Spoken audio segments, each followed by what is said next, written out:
So today started off a little crazy. Please tell what happened and the dangers of taking a cab. You can sit.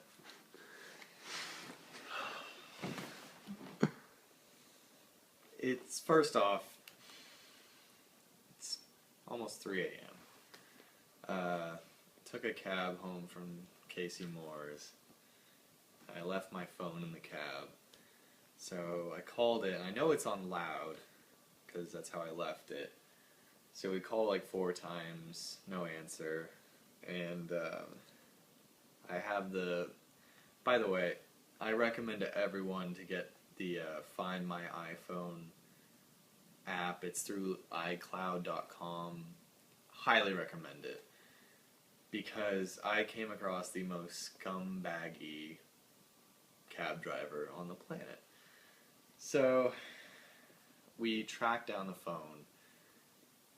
Obviously we only have one phone between Ethan and I, so I get in my car to go find it. And the only way we can contact is by him emailing me onto his phone while I drive around looking for this asshole. And so the way that the iPhone, Find My iPhone thing works is you can only refresh it like every 2 minutes, and it'll tell you the different location where they're at. So basically, I would get to the spot, like the nearest spot that Ethan told me he last was, and then he'd be like 10 blocks away the next time you refresh. So it was like a wild goose chase. But anyway, finally we caught up to him, and and Ethan was like, okay, he stopped in this one area and he's been there for like the last 2 refreshes, so he stopped. And he was like, it's got to be a residential area. And so I was trying to I was in the vicinity of where he was.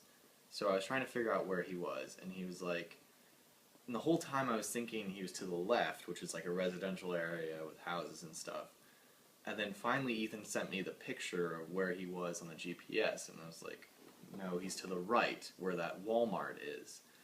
So I go into the Walmart, I find the cab, and I wait outside the cab for the cab driver to come back, and, God.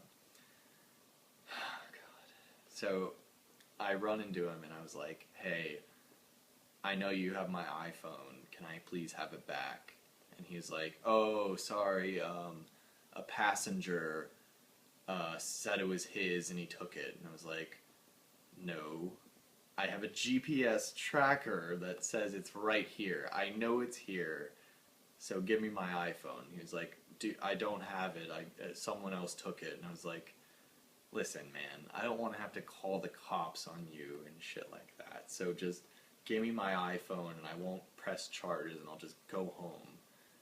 And he was like, okay, I have your iPhone. So we go into his cab, and he hands me my iPhone, and long story short, cab drivers can be scumbags, and I wouldn't have an iPhone right now if it weren't for Ethan M. Roth, so much love.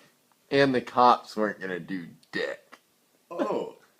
So that was a bluff on the cops. That was a total bluff on the cops, because I did call the cops, told them exactly where my phone was, and they told me to go fuck myself, pretty much, and that there was nothing they could do.